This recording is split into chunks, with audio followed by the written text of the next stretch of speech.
Assalamualaikum dan selamat siang Doktor.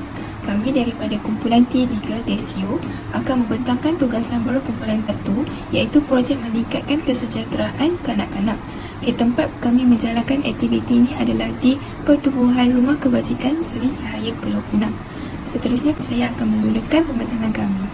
Seterusnya ini adalah pengagihan daripada setiap ahli kumpulan kami. Isi kandungan yang pertama iaitu penerangan aktiviti pertama.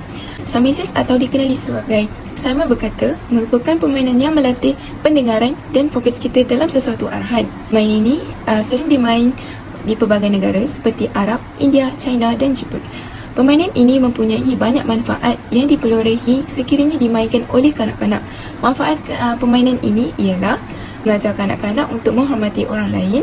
Yang kedua, mengajar kanak-kanak menjadi pendengar yang baik. Yang ketiga, mengajar kanak-kanak supaya dapat mendisiplinkan diri dengan arahan yang diberi. Yang keempat, mengajar kanak-kanak untuk fokus akan arahan yang diberi. Bagi peraturan dan cara bermain Simon Says ini adalah yang pertama, kami akan menjadi Simon dan memberi arahan yang dimulakan dengan Simon Says. Yang kedua, kanak-kanak akan mendengar dan membuat arahan yang kami beri kepada mereka. Yang ketiga pula, sekiranya mereka gagal melakukan arahan itu, mereka akan tersingkir dari permainan tersebut. Yang keempat, kami juga akan memberi arahan tanpa Simon Says. Dan jika kanak-kanak melakukan arahan kami, mereka akan tersingkir dari permainan.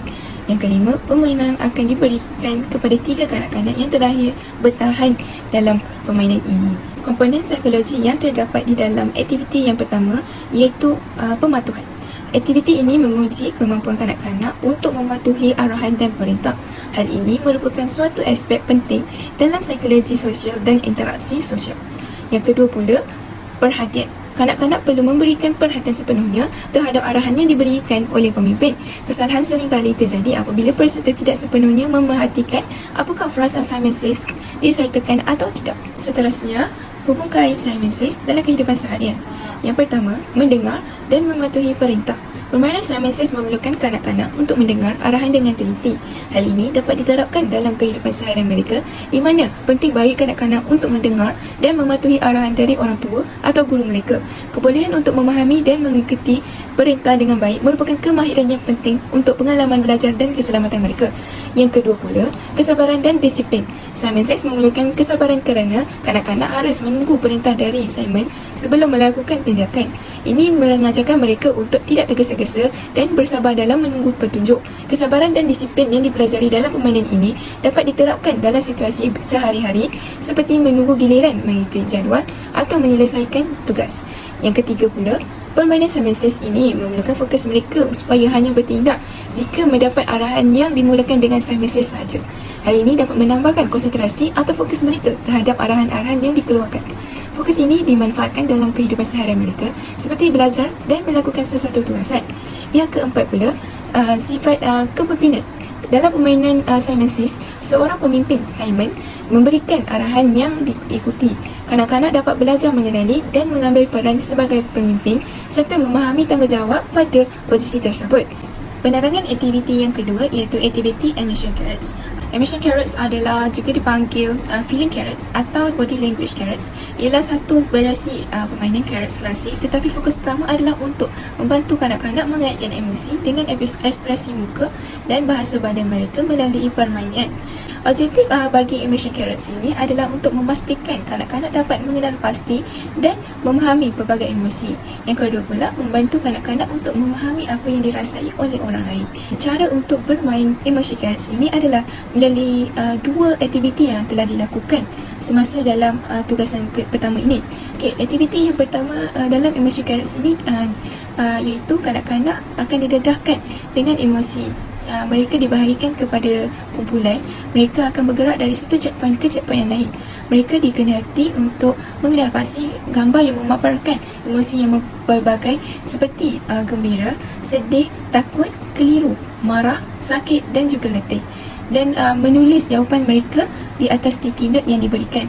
Mereka juga perlu menyelesaikan ke semua setiap checkpoint yang telah ditetapkan. Pelajar dan kanak-kanak akan membincangkan jawapan yang diberikan bersama-sama. Untuk aktiviti yang kedua pula, mengikut kumpulan yang sama, seorang kanak-kanak dari satu kumpulan akan tampil ke hadapan dan akan mengambil satu kertas yang mengandungi emosi dari kotak yang disediakan. Kanak-kanak itu perlu melakukan emosi yang dipenuhi tanpa menggunakan satu suara pun. Kanak-kanak yang lain pula perlu meneka emosi yang dilakukan oleh kanak-kanak yang telah mempunyai kertas tersebut. Kumpulan yang berjaya meneka emosi akan diberikan satu markah ataupun bintang. Komponen psikologi yang terdapat dalam aktiviti yang kedua ini adalah yang pertama, pemahaman emosi. Aktiviti ini membantu kanak-kanak mengenal pasti dan memahami pelbagai emosi seperti gembira, sedih, marah dan sebagainya. Yang kedua pula, komunikasi non-verbal. Carrots dapat membina kemahiran menggunakan bahasa badan dan ekspresi wajah sebagai bentuk komunikasi.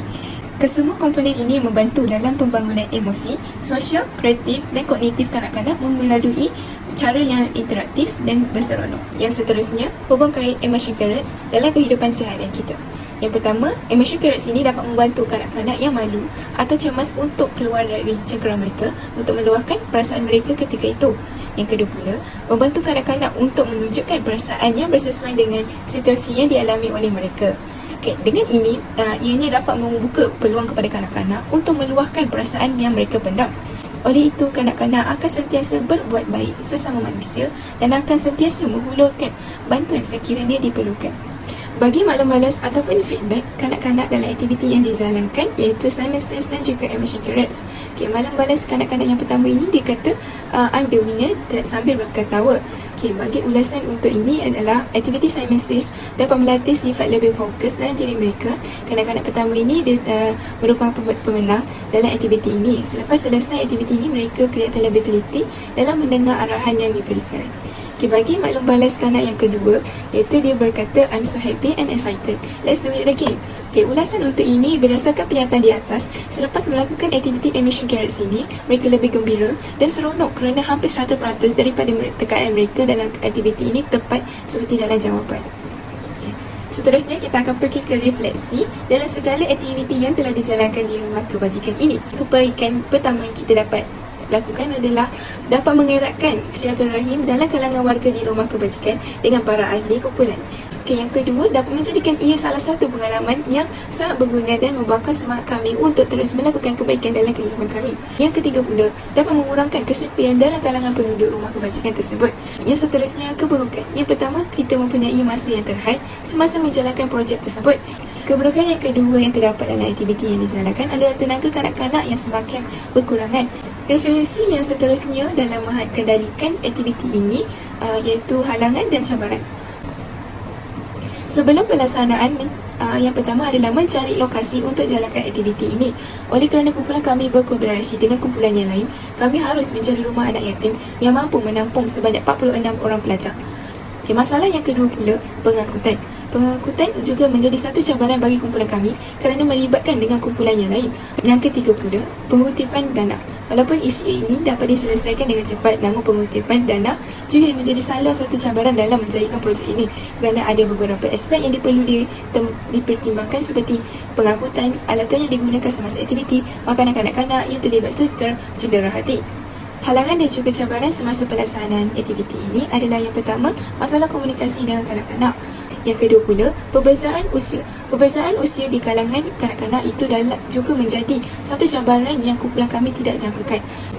Akhirnya, kita sampai ke konklusi. Kesimpulannya, projek meningkatkan kesejahteraan kanak-kanak bagi kumpulan T3 Desio berjaya dilaksanakan dengan jayanya walaupun mempunyai beberapa cabaran dan halangan yang kami hadapi. Komponen-komponen psikologi banyak didedahkan dan diterapkan oleh kanak-kanak dalam setiap aktiviti yang dilakukan bersama. Antara komponen-komponen psikologi dalam aktiviti satu adalah pematuhan, perhatian dan kontrol impuls.